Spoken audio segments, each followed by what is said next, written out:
నమస్తే సార్. నమస్తే అండి. ఎలా ఉన్నారు? బాగున్నానండి. అండ్ ఇది ఫస్ట్ హెల్త్ ఇన్సూరెన్స్ తీసుకోవాలంటే ఎవరిని కన్సల్ట్ కావాలి? ఆన్‌లైన్‌లో అంటే కొంతమందికి వస్తది, కొంతమందికి రాదు ఆన్‌లైన్. ఇది ఎవరిని కన్సల్ట్ కావాలి? ఇది యాక్చువల్‌గా ఏంటంటే వాళ్ళకి నియర్ బై చాలా మంది ఎల్ఐసీ ఏజెంట్లు కూడా హెల్త్ ఇన్సూరెన్స్ చేస్తుంటారండి. ఓకే. మన స్టార్ హెల్త్ ఇప్పుడు మనకు స్క్రోల్‌లో ఈ నెంబర్‌కి నాకు కాల్ చేసినా కూడా మనం వాళ్ళకి గైడ్ చేసి మన పాలసీ ఇవ్వడం జరుగుతుంది. చేసుకోవచ్చు. ఓకే. మీరు కూడా కాల్ చేసి ఒకవేళ మంత్లీ ఇయర్లీ మీరంటే మీరు వాళ్ళకు డేట్ వస్తుందా? లేకుంటే మీరే చెప్పడం జరుగుతుందా? వాళ్ళకి 3 రకాల ఇన్ఫర్మేషన్స్ ఉంటాయండి. ఓకే. మన సైడ్ నుంచి పర్సనల్ అసిస్టెంట్లు ఉంటారు. వాళ్ళు కాల్ చేసి చెప్తారు డేట్ వచ్చింది కట్టుకోండి అని. అలాగే మొబైల్‌కి మెసేజ్ వస్తుంది. వాళ్ళకి ఈమెయిల్ ఉంటే కనుక ఈమెయిల్ కూడా మెసేజ్ వస్తుంది. వాట్సాప్ ఉంటే వాట్సాప్ మెసేజ్ వస్తుంది. సో వాట్సాప్ మెసేజ్‌లో ఏమొస్తుందంటే మీకు రెన్యూవల్ వచ్చింది. పేమెంట్ చేయండి అక్కడ పేమెంట్ లింక్ కూడా వస్తుంది. సో ఇప్పుడంతా ఆన్‌లైన్ అయిపోయిందండి. ఇప్పుడు ఎట్లా ఉంటుందంటే మేము ఇక్కడ హైదరాబాద్‌లో ఉన్నా కూడా నేను ఢిల్లీలో వాళ్ళకి పాలసీ ఇస్తున్నాను. బెంగళూరు వాళ్ళకి పాలసీ ఇస్తున్నాను. ఎట్లా అంటే ఒక వాట్సాప్‌లో మనకేం డీటెయిల్స్ కావాలో వాళ్ళకి పంపిస్తాం. వాళ్ళు జస్ట్ ఏంటంటే వాళ్ళ పేరు, వాళ్ళ అడ్రస్, వాళ్ళ మొబైల్ నెంబర్లు, ఈమెయిల్ అడ్రస్ అన్నీ ఫిల్ చేసి వాట్సాప్‌లో మనకు పంపిస్తున్నారు. అదంతా సిస్టమ్‌లో కీయింగ్ అవుతుందండి. మొత్తం కీయింగ్ అయిపోయిన తర్వాత ఏమంటుంది లింక్ వాళ్ళకి వెళ్తుంది. సో ఆ లింక్ ద్వారా వాళ్ళు పేమెంట్ చేస్తే ఒక టెలివెరిఫికేషన్ కాల్ వెళ్తుంది. కంపెనీ నుంచి ఏంటంటే టెలివెరిఫికేషన్ కాల్‌లో ఏం చేస్తారంటే మీరు నిజంగానే హెల్త్ ఇన్సూరెన్స్ తీసుకున్నారా? మీ హైట్ ఎంత ఉంది? వెయిట్ ఎంత ఉంది? ఇంతకుముందు మీకు ఏమైనా ఆపరేషన్లు జరిగాయా? ఒకవేళ మీకు ఏదైనా ఆపరేషన్ జరిగితే ఇయర్లో సంవత్సరంలో ఆపరేషన్ జరిగింది అలాంటి క్వశ్చన్స్ ఉంటాయి. ఒకవేళ మీరు కనుక డయాబెటిక్ ఉందని రాశారనుకోండి, అందులో థైరాయిడ్ ఉందని రాశారంటే వెంటనే మీకు థైరాయిడ్ ఎప్పటి నుంచి ఉంది, దానికి మీరు ఏం వాడుతున్నారు అంటే థైరాయిడ్ నామ్లో కొన్ని ఉంటాయండి. 25 cmg అని, 50 cmg అని, 75 cmg మెడిసిన్ ఎంజీ ఉంటుంది. అది మనం చెప్పాల్సి ఉంటుంది. సో మనం ఎంత మెడిసిన్ వాడుతున్నామో ఎప్పటి నుంచి ఉంది ఈ డీటెయిల్స్ అన్ని వాళ్ళు టెలివెరిఫికేషన్ కాల్లో కనుక్కుంటారు. కనుక్కున్న తర్వాత అన్ని త్రూ బాగున్నాయి అంటే మాత్రం పాలసీ వెంటనే శాంక్షన్ అయిపోతుంది. వాళ్ళకి బాండ్ అనేది ఇవ్వడం జరుగుతుంది. ఓకే. ఇంకో విషయం సార్, ఇప్పుడు ఇన్సూరెన్స్ కట్టుకుంటే ఒక 2 ఇయర్స్ తర్వాత మీరు ఇది కొంచెం అంటే మనం యూజ్ చేసుకోవడానికి అన్నారు హాస్పిటల్స్‌కి. అది 2-3 ఇయర్స్ తర్వాత మనం ఒక హాస్పిటలైజ్ అయిపోయిన తర్వాత వాడికి ఒక 3 lakhs 5 lakhs ఎగ్జాంపుల్ చెప్తున్నా. అయిన తర్వాత మళ్ళీ ఇన్సూరెన్స్‌లో మళ్ళీ అమౌంట్ అనేది పెరుగుతుందా? లేకుంటే అంతే కట్టుకుంటూ వెళ్ళాలా? ఇప్పుడు చూడండి అంతే ఉంటుందండి. ఎప్పుడైనా సరే ప్రీమియం మారదు. మీరు అదే. హాస్పిటల్‌లో క్లెయిమ్ తీసుకున్నా కూడా ఓకే. ప్రీమియం మారదు. ప్రీమియం ఎప్పుడైనా సరే మీ ఏజ్ బ్యాక్ ఇప్పుడు నువ్వు 35 ఏళ్ల నుంచి 40 ఏళ్ల దాకా ఒక ప్రీమియం ఉంటుంది.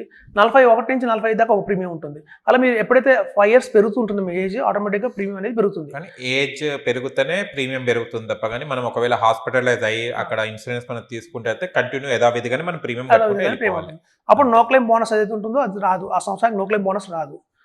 అంటే నో క్లెయిమ్ బోనస్ అంటే ఇంత చెప్పాం కదండి. సపోజ్ ఎవరైనా 10 lakhs పాలసీ తీసుకున్నారు అనుకోండి. ఓకే. 10 lakhs పాలసీ తీసుకున్నారు. నెక్స్ట్ ఇయర్ వాళ్ళు ఏం వాడలేదు. ఆటోమేటిక్‌గా 12,50,000 అయిపోతుంది ఆ పాలసీ.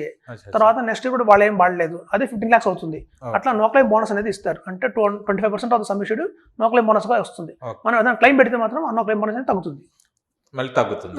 ఒకటే తగ్గుతుంది. మొత్తం జీరో అవ్వదండి. అదే. కొంచెం ఒక స్టెప్ బ్యాక్వర్డ్ వస్తుంది. ఓకే. యూజ్ చేసుకున్నారు యూజ్ కాబట్టి. చేసుకున్నారు కాబట్టి వాళ్ళకి అదొకటే ఉంటుందండి.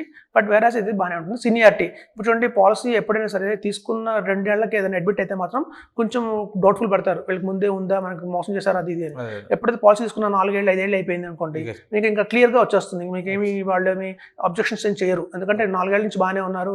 ఓకే ఇది కొత్తగా వచ్చిన ప్రాబ్లమ్ అని చెప్పి వాళ్ళు ఒక అండర్స్టాండింగ్ వస్తారన్నమాట. సో వెరిఫికేషన్ కాల్స్ కూడా అలాంటివి ఏమి ఉండవు. స్మూత్‌గా ఉంటుంది. అందుకే మనం పాలసీ ఎంత త్వరగా తీసుకుంటే అంత మంచిది. అంత త్వరగా అంటే మనకి ఈ 2 years వెయిటింగ్ పీరియడ్ కొన్ని ఆపరేషన్స్ ఉన్నాయి కదండి, అవి మాత్రం కొంచెం త్వరగా అయిపోతుంది. ఇవాళ తీసుకుంటే మనం 2 yearsలోనే. నాకున్న ఎగ్జాంపుల్ చెప్తానండి. యాక్చువల్‌గా ఒక కస్టమర్ ఉన్నారు, నా మంచి ఫ్రెండ్ ఆయన.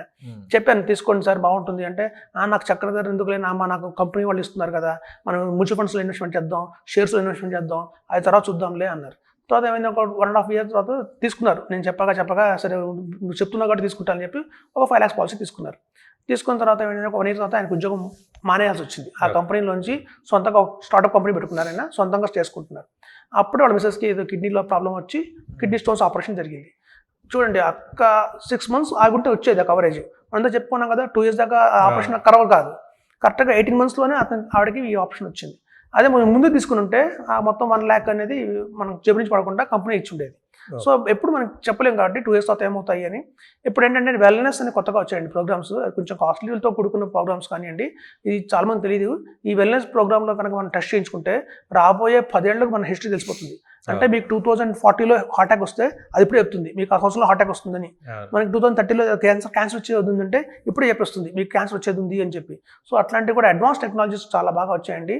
సో కాబట్టి ఇవన్నీ కూడా మనం తీసుకొని ఎవరికైతే కనుక నా రికమెండేషన్ ఏంటంటే పర్సనల్గా ఎవరికైతే ఫ్యామిలీ హిస్టరీలో అంటే చూడండి మన వాళ్ళ 4 ఫాదర్స్ కావచ్చు, మన గ్రాండ్ పేరెంట్స్ కావచ్చు వాళ్ళకి ఎవరికైనా బాగా క్యాన్సర్తో వాళ్ళు కనుక ఏమైనా ఎక్స్పైర్ అయినా, వాళ్ళు హార్ట్ అటాక్ వాళ్ళు ఏమైనా ఎక్స్పైర్ అయినా, అట్లాంటివి ఏమైనా మన ఫ్యామిలీ హిస్టరీలో కనుక ఉంటే వాళ్ళు ఒక సెకండ్ కూడా వెయిట్ చేయకుండా తీసుకోవడం పాలసీని ఉత్తమం అండి. ఎందుకంటే ఇవాళ మనం ఆరోగ్యంగా ఉంటే పర్మనెంట్గా ఆరోగ్యంగా ఉంటామని కాదు, మన ఫ్యామిలీ హిస్టరీలోనే ఉంది, అంటే ఆ జీన్స్లోనే ఉంది.